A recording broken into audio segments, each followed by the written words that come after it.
I'm going to pose you with a question about victory. What victory do you feel is a more satisfying triumph? A victory away from your opponent's home yard, or a victory in your opponent's front yard? Your front yard. I'm just going to lean on the fact that when you beat somebody in their hometown, generally that's a victory with a better to gloat from, or whatever, for all intensive purposes. I used to play chess, and one of the things that I remember about playing chess is that when we would travel from Savannah to Atlanta, and I would win in Atlanta's hometown on my opponent's own boards and in their hometown and in front of their friends, the victories were always a whole lot better. Not saying that when they would come to Savannah and I would play them there and I would win there, that the victories weren't worthwhile. It's just when you beat somebody, I guess, in their hometown or in their front yard, it's just a great victory. The Apostle Paul wrote in 2 Timothy 2:15 that you should study to show yourself approved, a workman that needeth not be ashamed, rightly dividing the word of God. In my speech, I'm going to cover a few players that played key roles in the confrontation between Moses and Pharaoh. I'm going to cover the beliefs between the Israelites and the Egyptians. And I'm going to close out with a few acts that Moses performed before Pharaoh, before eventually the Exodus. So to get this started, we need to discuss the key players. We'll start off with Moses. As a child, Moses was saved from an act that was posted by Pharaoh to kill the Hebrew males. This was done in an act to control the population because the Hebrews, being a captive in Egypt, were growing, and they were growing in number, and they were also growing in strength. Ironically enough, Pharaoh's daughter adopted Moses and raised him, where he became a shepherd, and he shepherded flocks in the same desert that eventually he would lead his people from captivity through. Pharaoh was in charge of Egypt. His roles were just the general welfare in Egypt and the overall caretaker. Along with him being in charge, or his governorship of Egypt, he was also viewed by his people as a deity. So along with the welfare and the state of Egypt, he also had to maintain a curtain of divinity, if you will, in front of his people. His sorcerers or magicians, as the text referred to them as, were also responsible for ensuring that Pharaoh maintained his curtain of divinity.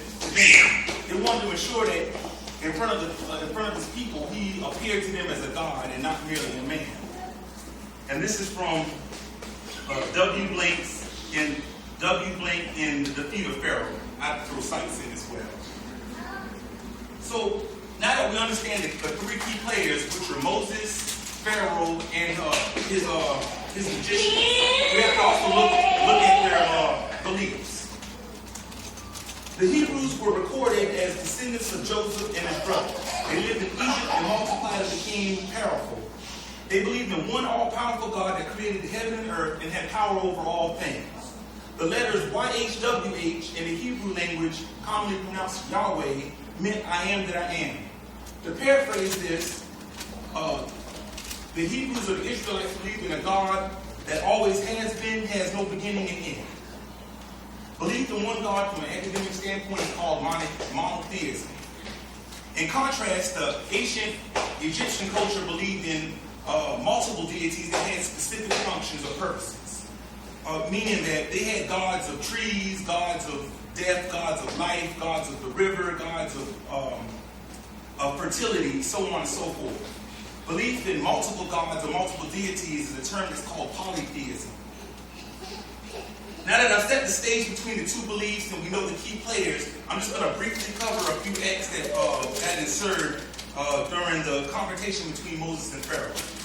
There were 10 plagues in total, but for brevity and the attention of my viewers, I'm only going to discuss 3 of them. The one I'd like to start with is the plague of the blood.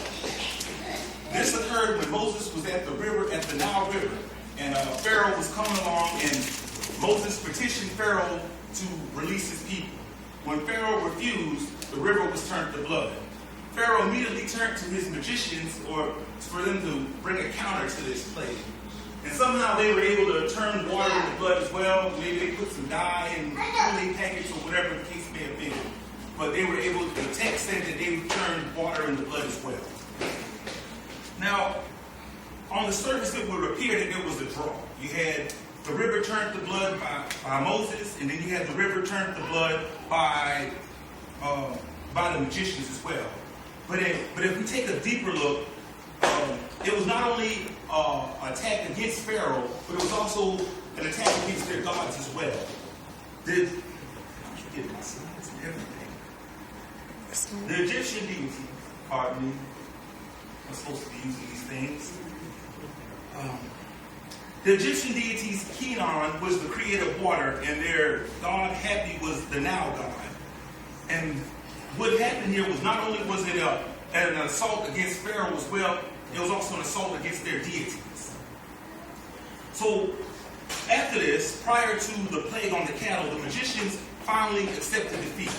There was a plague of fleas that the magicians weren't able to mimic or recreate as Moses had created. So this allowed, they had to finally throw in the towel, and they told Pharaoh that truly this was the finger of God. All of these things set the stage for the last and decisive blow against Pharaoh and his people. This came in the plague with the death of the firstborn child. Now in this, there's a lot that can be said about this plague in itself. The death of the firstborn in any culture is a devastating and critical blow to any family. Because in most beliefs that the firstborn child is the strength, the honor, and pride of any family, for that matter. So the scene was set as such. Just like the other plagues or the acts, Moses was sent to petition Pharaoh to release their people. Pharaoh refused, and because of his refusal, the plague ensued, and they lost their firstborns. So in this, it was more than just a plague against Pharaoh himself.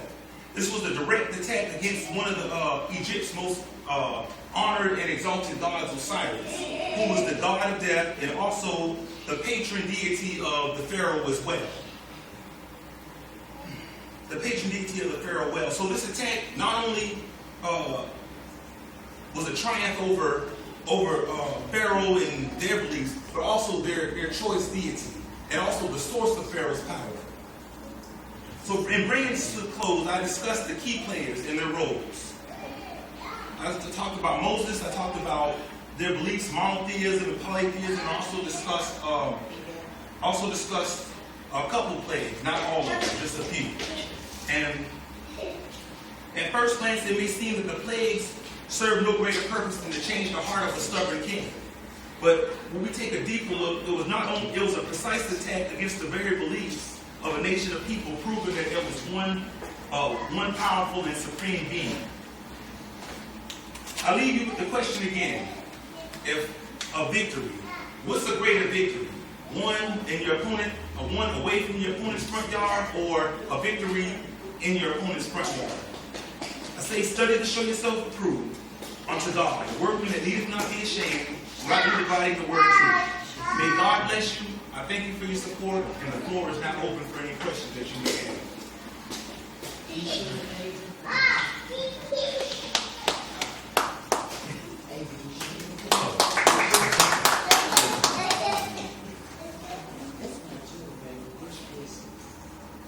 If there is.